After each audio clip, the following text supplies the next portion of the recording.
John Kerry takes a flamethrower to the United States Constitution. Last week we had the World Economic Forum held its Sustainable Development Impact meetings. Again, finding new and better ways to rip off the taxpayer. And but a lot of far left elitists there. And John Kerry's just, he's very, very upset, frustrated with that awful First Amendment of the United States Constitution. It's just a pain in the neck to these elites. And he said, our First Amendment earns as a major block to the ability to be able to hammer disinformation out of existence. What we need is to win the right to govern by hopefully winning enough votes that you're free to be able to implement change. It's very hard to govern today. Basically, to them, govern is to shove ridiculous propaganda down our throats with ease. The great Ron Paul actually commented on this over the past couple of days, and the fact that the elites hate what's going on. They hate podcasts. They hate the internet in of itself and how troublesome it is for them. Back in the day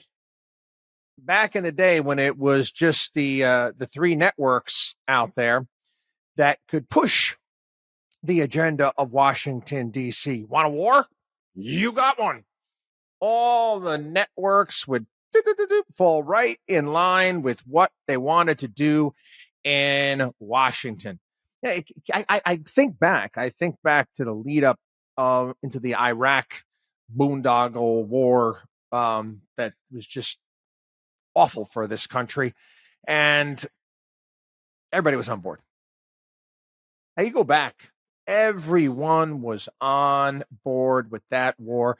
Again, everyone was so far on board that they actually called another vote in Congress to make sure that Democrats could get their name signed on the dotted line that they were for it.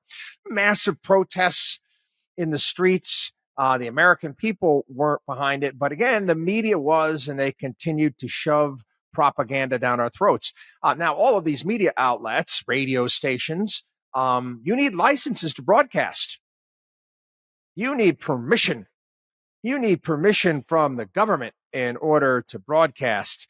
Not the same thing right now. And John Kerry and the elites in Washington, D.C., they don't like this.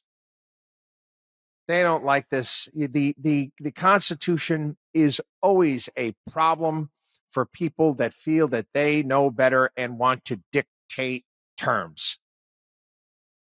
Time and time again, you'll see elitists will open up their mouths. They'll tell you exactly what they think and who they are.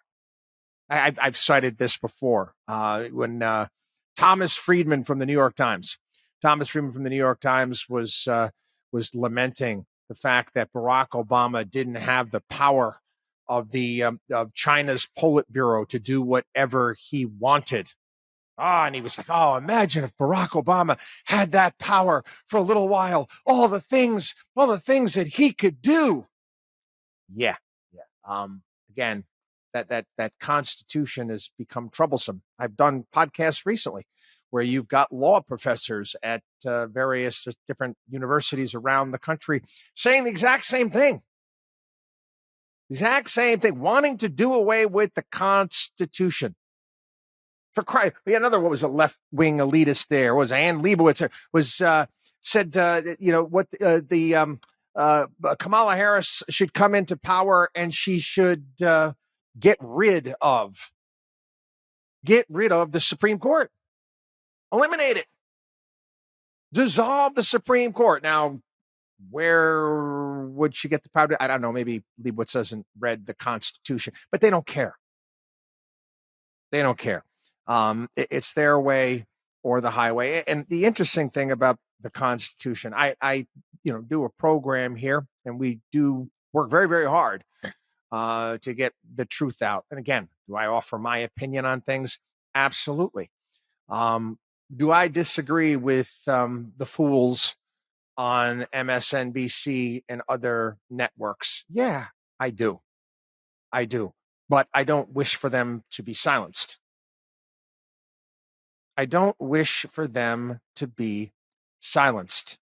One great thing about the First Amendment and free speech is you get to know what people actually think. You get to know what the mental midgets and who the mental midgets really are. WatchDog on WallStreet.com.